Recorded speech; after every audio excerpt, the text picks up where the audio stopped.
할렐루야. 우리 같이 한번 해볼까요? 거룩함을 온전히 이루라.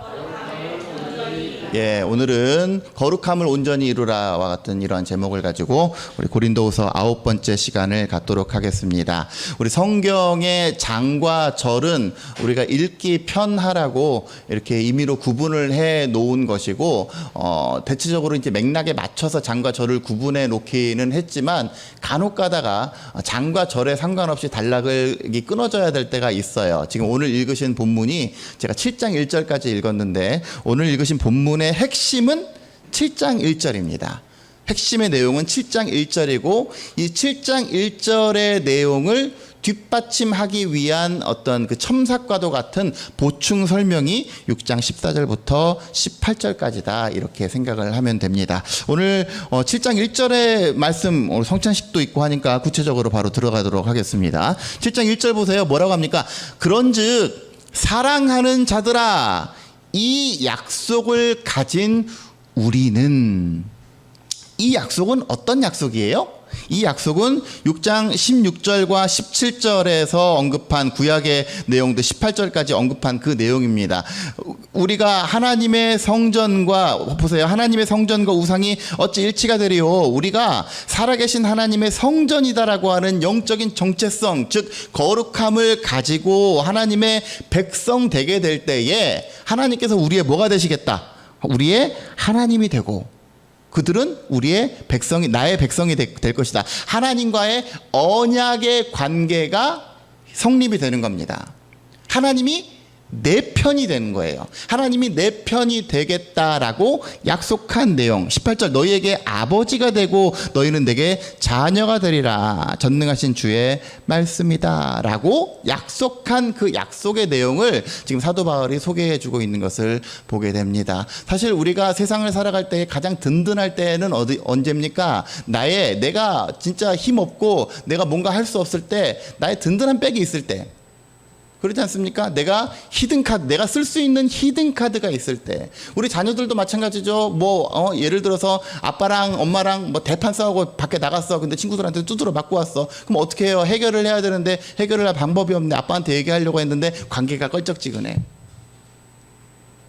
그러니까 우리의 삶 가운데 하나님이 내 편이냐, 내 편이 아니냐가 굉장히 중요해요.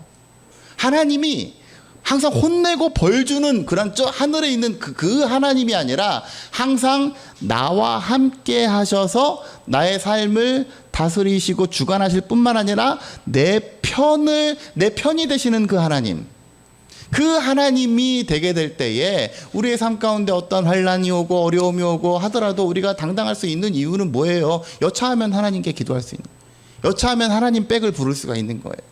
여러분, 이 세상 살아갈 때에 하나님을 빽삼아 살아가시는 저와 여러분들 되어지길 주의 이름으로 축원합니다. 신앙생활 함에도 불구하고 기도를 못하는 이유는 뭐냐면 하나님과의 관계가 껄쩍지근한 거야. 하나님과의 언약 관계가 제대로 형성이 안 돼 있는 거예요. 즉 하나님의 약속을 소유함 받지를 못해서 교회는 다니는데 예배는 드리는데 정작 중요할 때에 하나님께 기도하려고 하니까 하나님한테 면구스러워. 그래서 기도가 안 돼요. 그런 관계가 아니라 지금 뭐라고 얘기합니까? 고린도 교회 성도들은 이 약속을 가진, 약속, 하나님이 내 편이 되어주마라고 하는 그 신실한 약속을 붙들고 나아가는 우리는 어떻게 해야 된다? 하나님을 두려워하는 가운데서 거룩함을 온전히 이루자. 육과 영의 온갖 더러운 것에서 자신을 깨끗하게 하자. 오늘 제목이 뭡니까? 거룩함을 온전히 이루라. 거룩함을, 이 오늘 7장 1절의 말씀을 잘 묵상을 해봐야 돼요. 거룩함을 온전히 이루어야 되는데, 거룩함을 온전히 이루기 위해서 우리가 전제 조건이 있습니다. 거룩함을 어떻게 해야지 거룩함을 온전히 이룰 수가 있느냐? 그 앞절에 뭐라 그랬어요? 하나님을 두려워해라. 하나님을 두려워해야 거룩함을 온전히 이룰 수가 있다는 얘기예요.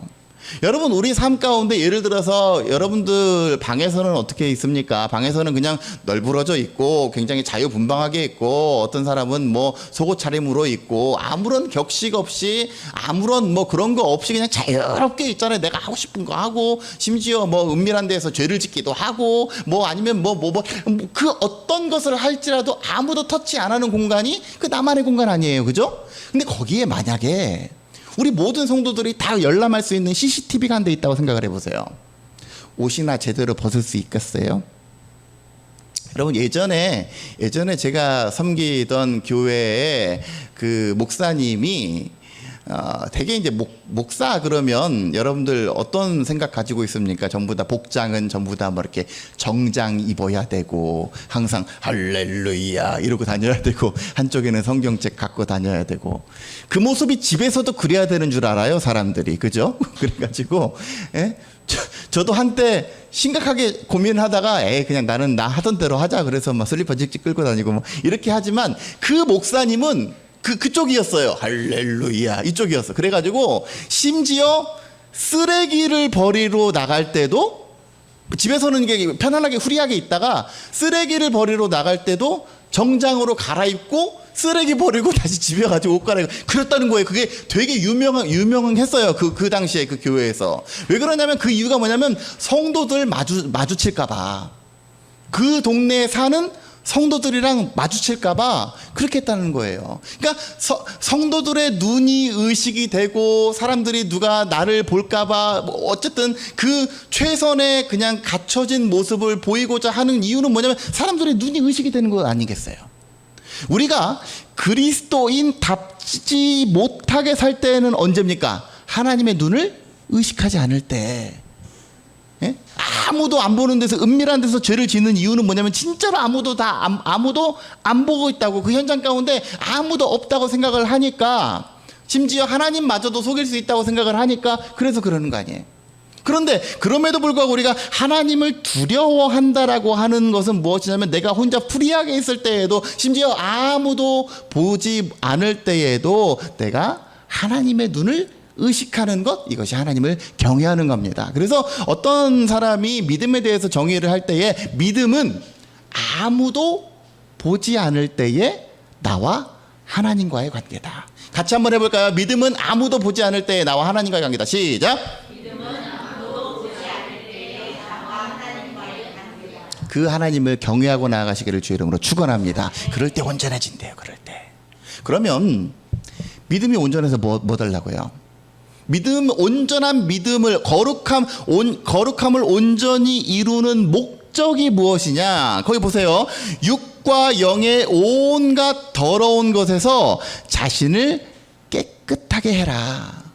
거룩함을 온전히 이루어서 육과 영의 온갖 더러운 것, 이거 언제의 삶이에요? 육과 영의 더러운 것을 마주하는 것이 언제예요? 우리의 일상생활, 우리의 세상에서의 삶, 여기에서 자신을 깨끗하게 해라. 이것이 거룩함을 온전히 이루고자 하는 목적이에요. 우리가 지난주에 어린이 설교 했지만, 어린이 설교할 때 좋은 땅과 가시밭과의 차이가 뭡니까? 여러분, 가시밭에 떨어진 씨도 뿌리가 깊게 내려요. 줄기도 자라. 근데 뭐가 없어요? 열매가 없어. 왜? 가시의 기운에 막혀서. 그러면 여러분, 좋은 땅에 떨어진 씨는 우리가 그냥 단순하게 그 좋은 땅에 떨어졌으니까 이렇게 내려서 한다고 하지만, 여러분 한번 생각해 보세요. 우리는 다 좋은 땅이 되기를 원하는데 세상 속에서의 삶이 녹록합니까? 예? 교회에서는 할렐루야인데 세상 속에서도 좋은 땅으로 살아갈 수가 있어요? 아니에요. 똑같이 환난도 오고, 똑같이 어려움도 있고, 똑같이 유혹도 있고, 다 있어요. 사실은 그 가시는 그 누구에게나 다 있어요. 그런데 그럼에도 불구하고 어떤 사람은 좋은 땅이 되고, 어떤 사람은 그 가시덤불을 치우지 못한 채 그대로 여전히 있는 이유는 뭐냐면, 교회 밖에서의 성도의 정체성을 여전히 가지고 노력하는 사람, 몸부림치는 사람, 즉 이거를 다른 말로 하면 말씀으로 내 삶을 살아내려고 몸부림치는 사람은 그 사람이 좋은 땅이 되는 거예요. 반대로 뭐 어쩔 수 없지 뭐, 이렇게 환난이 오는데, 이렇게 유혹이 오는데 어쩔 수 없지 뭐, 그 어쩔 수 없지 뭐에 넘어가는 사람은 여전히 가시덤불. 여러분들은 옥토와 같이 좋은 땅이 되고자 이 세상의 삶 가운데서 정말 말씀으로 삶을 치열하게 살아내시는 저와 여러분들 되어주시기를 주의 이름으로 축원합니다. 그게 뭐예요? 육과 영의 온갖 더러운 것에서 자신을 깨끗하게 하자. 오늘 성경은 뭐라고 얘기하냐면, 성경 하나님께서 원하시는 이스라엘 백성은 거룩함으로 구별된 자예요. 그 거룩함으로 구별되기 위해서 하나님이 내리신 조치가 있는데 뭡니까? 이방 백성을 가까이 하지 말아라. 이방 민족을 가까이 하지 말아라. 그래서 출애굽할 때에 하나님께서 뭐라고 합니까? 모세에게 그쪽 이제 새로운 땅에 거주하게 되면 그쪽 백성들 다 몰아내. 저 토착 민족들 다 몰아내. 왜? 그 사람들이 그 섬기고 있는 신들이 너희의 올무가 될 것이야. 근데 어떻게 했어요? 역사를 봤을 때에 그렇게 하지 않았어요. 쫓아내지 아니했어. 그래서 그들의 신과 더불어 살았어요. 이게 이스라엘 백성들. 그래서 오늘 성경에서 고린도후서 6장 14절에서 그 얘기를 하는 거예요. 6장 14절 보세요. 너희는 믿지 않는 자와 멍에를 함께 매지 말라.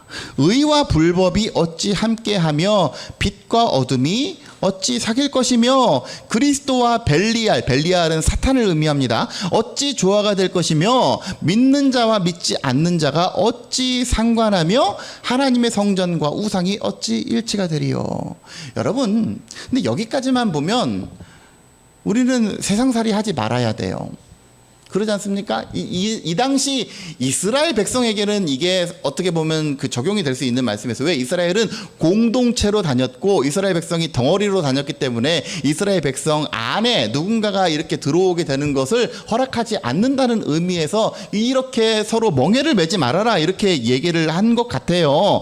여러분 한번 14절 잘 보세요. 멍에를 함께 매지 말라가 조금 이따가 무슨 뜻인지 한번 보도록 하겠습니다. 그래서 지금 이렇게 믿지 않는 자와 멍에를 함께 매지 말아라. 16절 이하를 아까 보세요. 아까 전에 보았던 것처럼 내가 그들 가운데 거하며 두루 행하고 나는 그들의 하나님이 되고 그들은 나의 백성이 될 것이다 라고 하는 언약의 관계가 형성이 되어 있기 때문에 오직 거룩함으로 나만 봐라고 하나님께서 이스라엘 백성을 초청하고 있는 것을 보게 됩니다.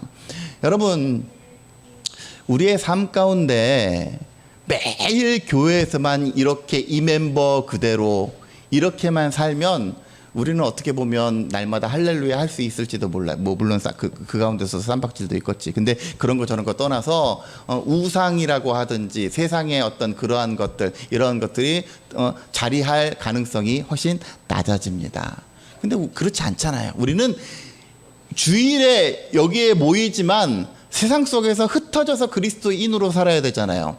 그런데 오늘 성경 말씀을 비추어 보면 우리는 세상살이 하지 말아야 돼. 예? 우리는 직장생활도 하지 말아야 돼요. 그래서 이러한 구절 때문에 극단적으로 산에 올라가서 그들만의 공동체를 형성하는 이단들도 굉장히 많이 있어요. 근데 그게 아니죠. 여러분 이 말뜻을 한번 생각해 보겠습니다. 6장 14절 너희는 믿지 않는 자와 멍에를 함께 매지 말라고 했는데 출애굽기 34장 보세요. 출애굽기 34장 구약 135페이지 출애굽기 34장 12절 말씀 보세요. 출애굽기 34장 12절 구약 135페이지 구약 135페이지 출애굽기 34장 12절 지금 하나님께서 이스라엘 백성 가운데 세우신 언약의 내용입니다. 12절 다 같이 한번 읽어볼까요? 시작.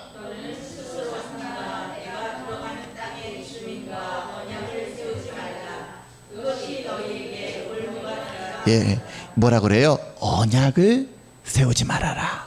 누구와? 그 땅의 주민과 언약을 세우지 말아라. 그것이 너희에게 오히려 올무가 될까 함이라.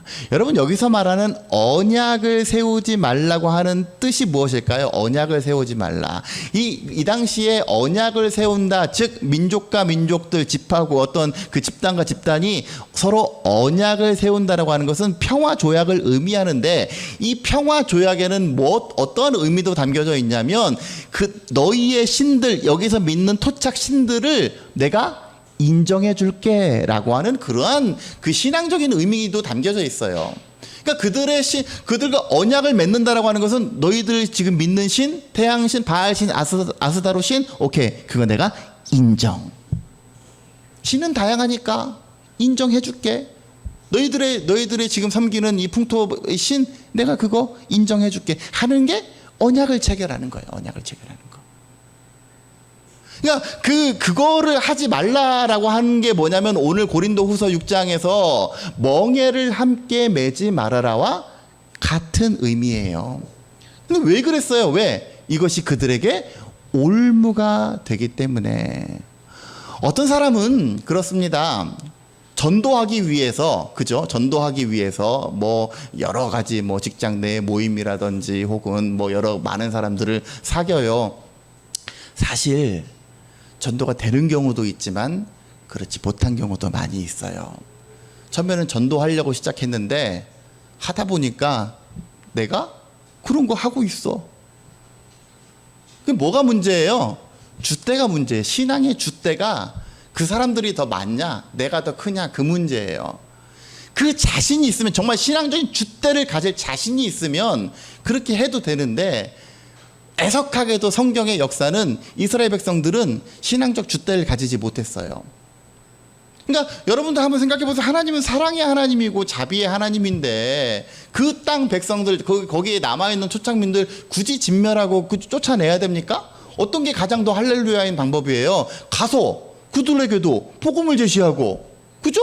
복음을 제시하고 하나님의 사람 되면 다 할렐루야 아니겠어요? 근데 성경에서는 뭐라고 얘기합니까? 그들과 도무지 사귀지 말아라.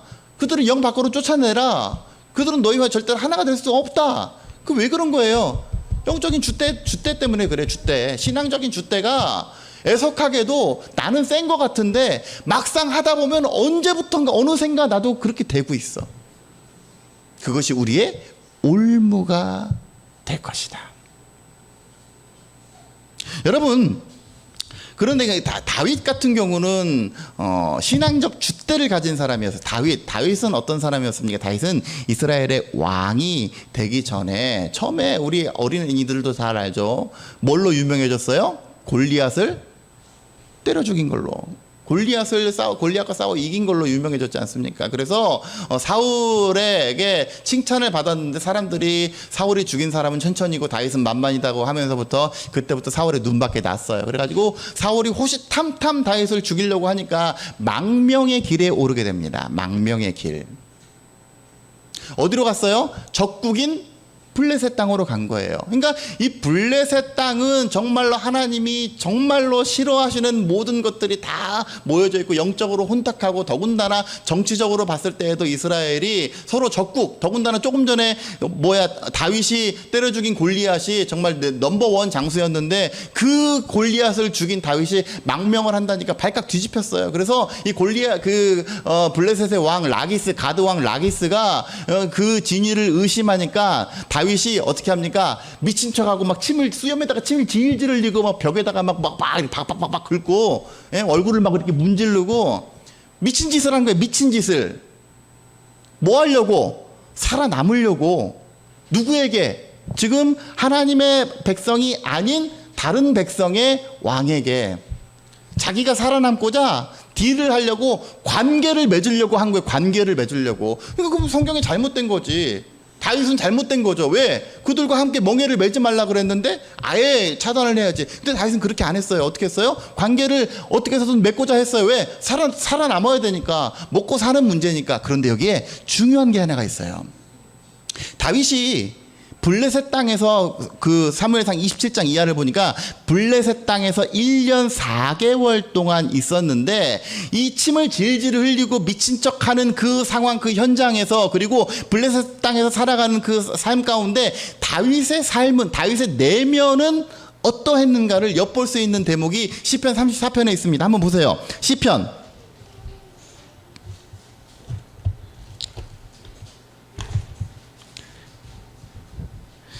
34편 구약 825페이지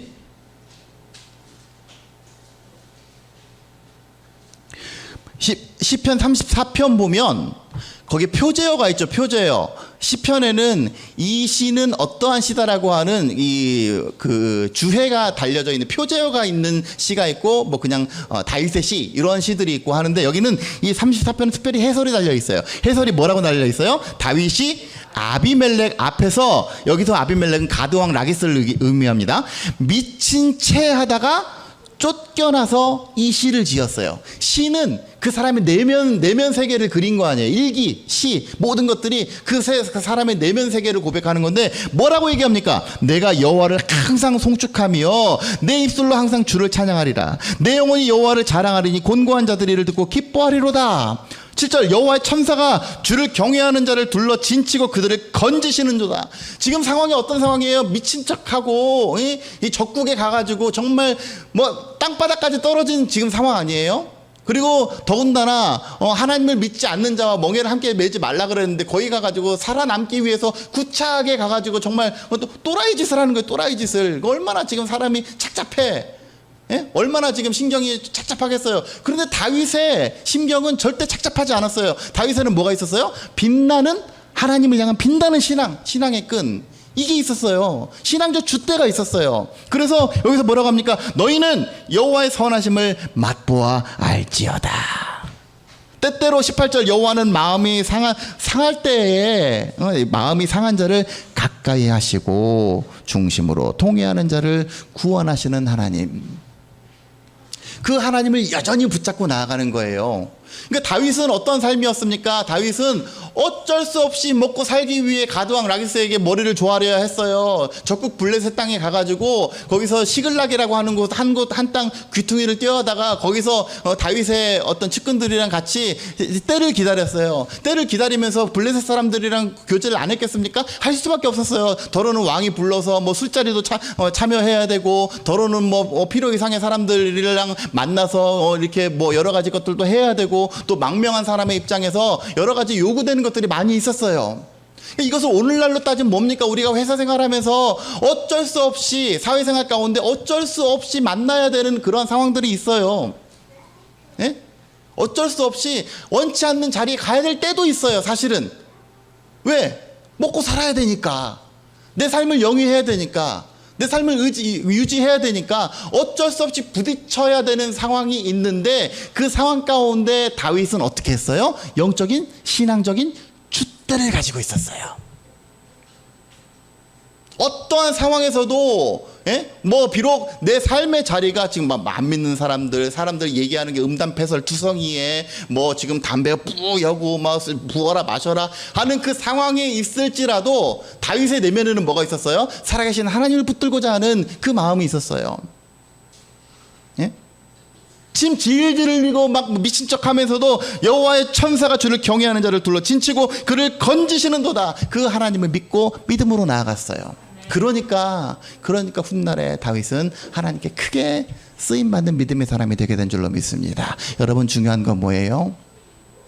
우리의 삶 가운데 그리스도인 아닌 사람이랑 이렇게 다 배척하라는 말이 아니에요. 오늘 읽은 성경 말씀은 그 거룩함을 온전히 이루라고 했는데, 우리의 삶의 자리에서 만나는 무수히 많은 사람들, 많은 상황들, 심지어 하나님께서 원하지 않는 그러한 삶의 상황 가운데에서 어떻게 하면 그럼에도 불구하고 그리스도인답게 거룩함을 유지할 수가 있는가? 내 속사람이, 내 내면이 여전히 하나님을 붙잡고 나아가는 그러한 사람이 되게 될 때에 우리의 세상 속에서도 옥토와 같은 신앙인이 되게 되는 줄로 믿습니다. 저는 오늘 성경 말씀을 설교를 준비하면서 예전에 10년 전에 저희가 천호동에 살았는데, 요즘도 그런 거 있는가 모르겠는데, 헬스와 골프를 합쳐서 석 달 등록하면 싸게 해드립니다. 그래가지고 그때도 뭐 살 빼야 되겠다는 일념하에 그 헬스와 골프를 등록을 했어요. 그 당시에 뭐 이렇게 골프 치는 것도 관심도 있고 그 뭐 좋아도 하고 그래서 아싸 두 가지 다 해야지. 그래서 이렇게 하다 보니까 거기 골프 코치랑 좀 친해졌어요. 그 골프 코치가 그때 당시에 28살이었는데 그 프로, 세미 프로인가? 거기까지 진출한 그러한 사람이었어요. 그래가지고 이렇게 하는데 이 사람도 온 지 얼마가 안 됐어. 그래가지고 막 이렇게 열과 성을 원래는 거기 있는 코치들은 원포인트 레슨만 해주는데 되게 열과 성을 다해서 레슨을 해주는 거예요. 그래가지고 저랑 뭐 이렇게 많이 친해졌단 말이죠. 그래서 이제 뭐 그 사람들 없는 그때 뭐 한적한 때 이렇게 서로 두란두란 얘기하는데 이 사람이 그때 막 골프 연습을 열심히 하는 거예요. 열심히 막 스윙도 막 열심히 하고. 근데 저는 이제 이해가 안 갔죠. 아니 세미 프로 정도 됐으면 뭐 모든 게 다 완성이 됐고 그리고 뭐 굳이 나처럼 연습할 필요가 없는 사람인데 뭐 저렇게 연습을 열심히 하나. 그래서 물어봤어요. 뭐 대회가 있나 봐요? 뭐 대회를 준비하나 보지? 이렇게 했더니 아니라는 거예요. 왜 연습하냐 물어봤더니 그런 얘기를 합니다. 아침부터 지금까지 수많은 사람들이랑 만나는데 초보들도 많이 있고 어른들은 스윙이 이상하다는 거예요. 자기만의 이상한 스윙을 가지고 온 사람들을 교정을 해주다 보면 본의 아니게 본인도 그 이상한 스윙을 흉내낼 수밖에 없대요. 그래서 나도 모르게 그거를 하다 보면 어느 순간에 보면 그 자기도 스윙이 틀어져 있대. 그래가지고 사람들 다 레슨 끝나고 한적한 시간에는 반드시 원래 자기의 스윙을 찾기 위해서 다시 갈고 닦고 노력을 해야 된다는 거예요. 예? 여러분 깜짝 놀랐어요. 저는 무슨 대회 나가는 되게 열심히 치는 거예요. 그래가지고 야, 왜 저렇게 열심히 치나 했더니 자기도 모르게 알게 모르게 영향을 받는 그것에서 다시금 원래 자기 모습으로 돌아가기 위해서 그렇게 스윙을 교정하고 연습을 하고 훈련한다. 저는 그때 그 말을 통해서 이것이 우리의 삶 가운데 거룩함을 온전히 이루는 거구나. 우리의 삶 가운데 예전에 이스라엘 백성 시대처럼 뭐 이방 백성들 다 쳐내고 하고 뭐 물론 여러분들의 삶 가운데 더러는 그럴 수가 있겠죠. 이상한 사람 가진 사람들이랑은 사귀지 말아야 돼. 아예. 그런데 혹시 전도할 목적으로 아니면 내가 먹고 살기 위해서 어쩔 수 없이 그들과 마주해야 된다면 그래서 그들과 마주함을 통해서 어쩔 수 없이 오는 어떤 이러한 영향력 가운데서도 나를 지키는 방법은 은밀한 때에 혼자 아무도 없을 때에 나와 하나님과의 관계를 다시금 정립하면서 스윙 교정하는 거예요.